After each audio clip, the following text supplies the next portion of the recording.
Testing, testing, 1, 2, 1, 2. Give him a pose.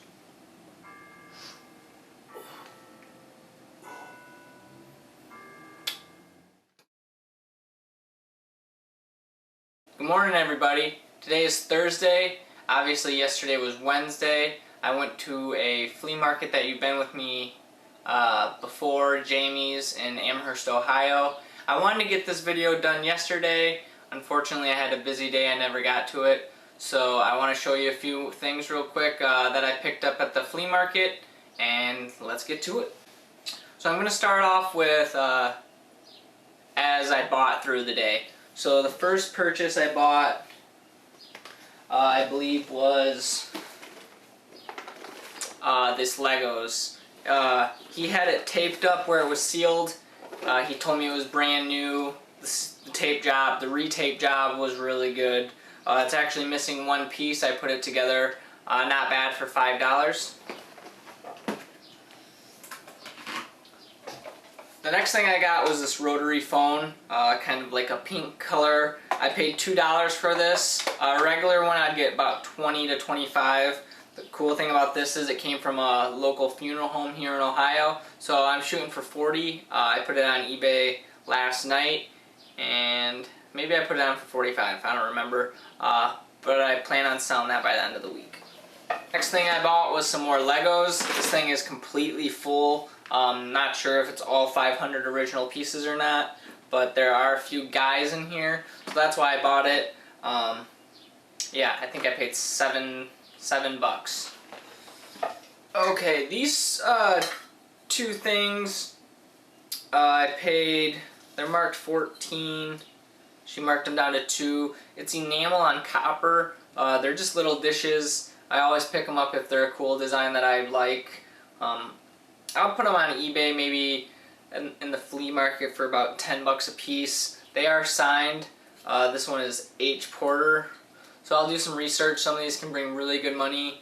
But if they don't, I personally think they're really neat.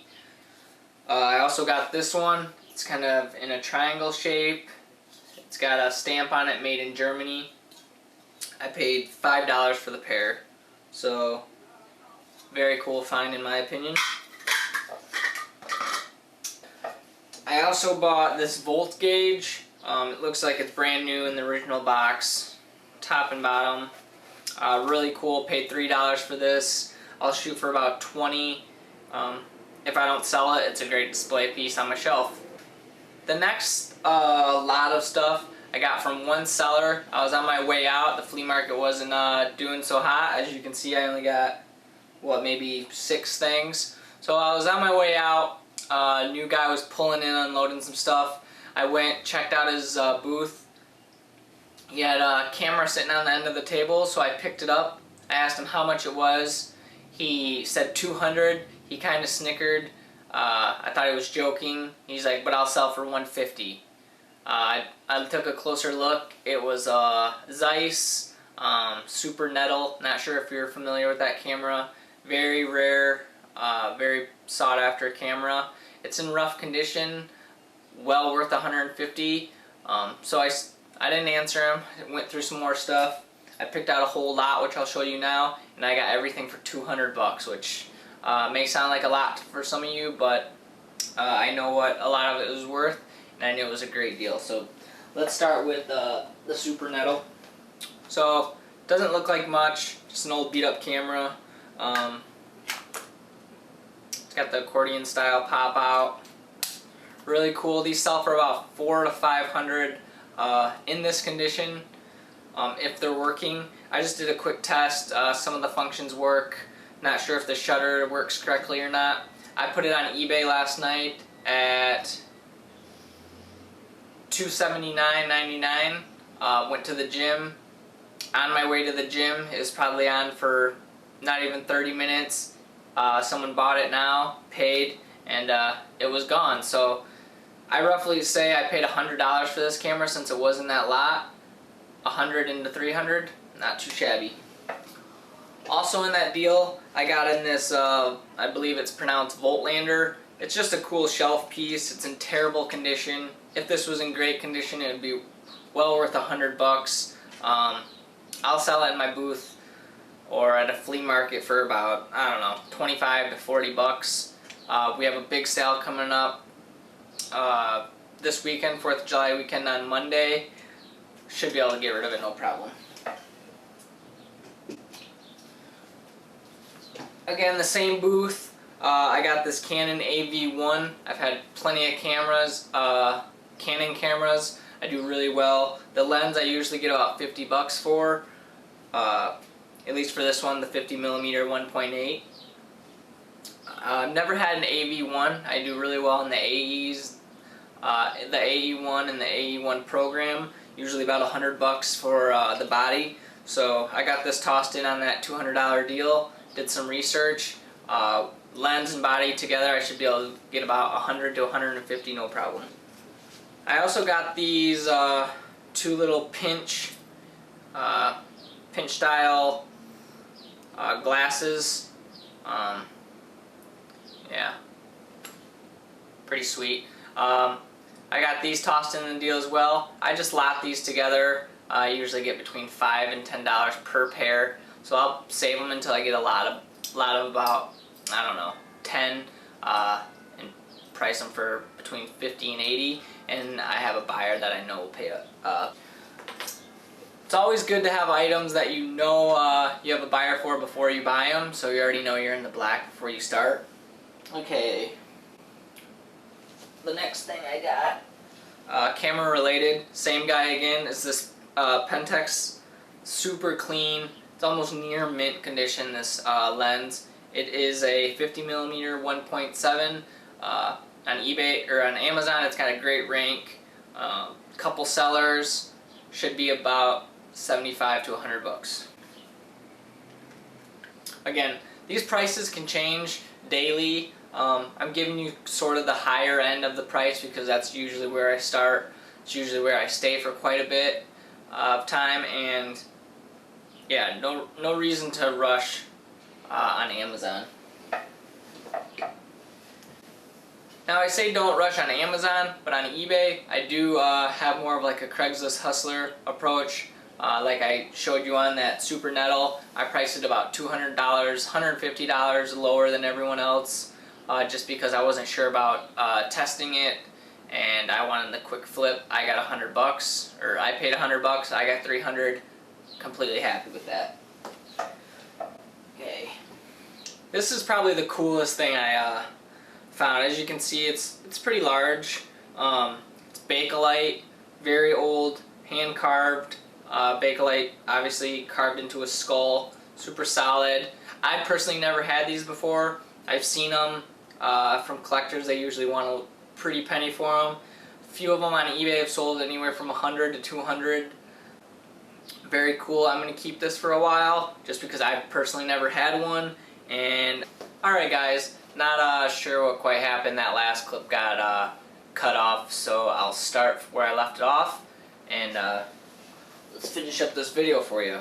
So I was on the Bakelite skull, solid, like I said, really cool. Gonna keep it. I'm gonna take some pictures, put it online, make the price crazy high. If anyone wants to have it that bad, they can have it, but probably won't sell for what I'll price it for.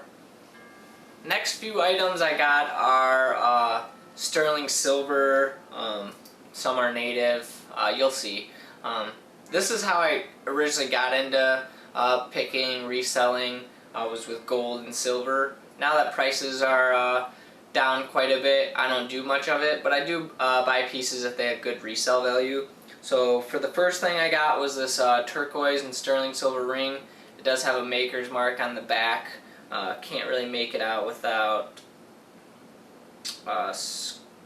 little scope to zoom in, but I'll get 20 bucks at the flea market for this. I won't take any less. This next ring I got is a Celtic sterling silver ring. This ring is not marked. It might have been marked at one time and wore off. I'm not really worried about it not having a marking. I know my precious metals, and this is for sure sterling silver. It's got the little green emerald in the middle, the Celtic cross, some knots all over it. This is probably a $30 to $50 ring. The next couple items I got right here are sterling silver cufflinks. They're not monogrammed, which means they don't have anyone's initials on them, so the buyer can put their own initials on them. Great little find. These, believe it or not, people pay upwards of 50 bucks. I'll aim for this guy at $49.99. Buy it now. No best offer. I don't have good luck with best offer. Usually if someone makes an offer, they tend to not pay for some reason. Might just be me. But yeah, so I don't accept best offers. I just buy it now and let them instantly pay as they buy. So really cool. And the last little sterling silver piece I got is this little brooch pin. Put it on your shirt, put it on whatever. If you can see it, it does have 2 swastikas on it.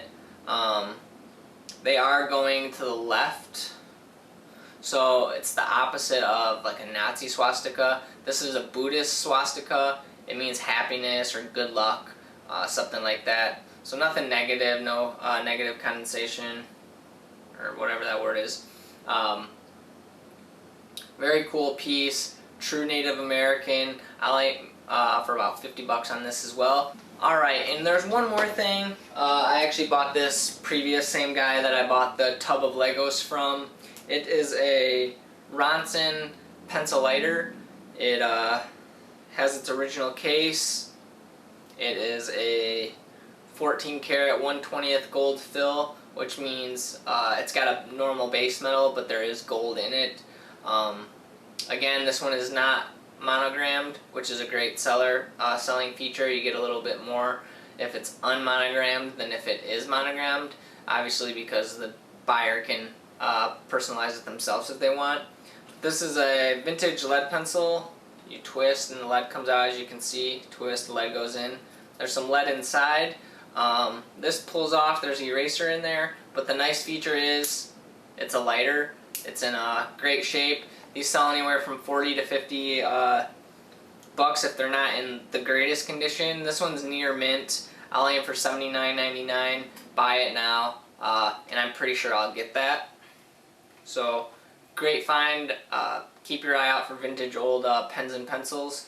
Make sure you do a little research if you don't know that much about them, because there's some worth 0 and there's some worth hundreds if not thousands. So, keep your eye out on that.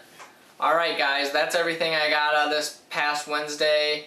I did do a little thrifting. I didn't include the items I found thrifting in this video. These are just from Jamie's flea market. So I hope you liked it. I hope you get out there, do some picking of your own.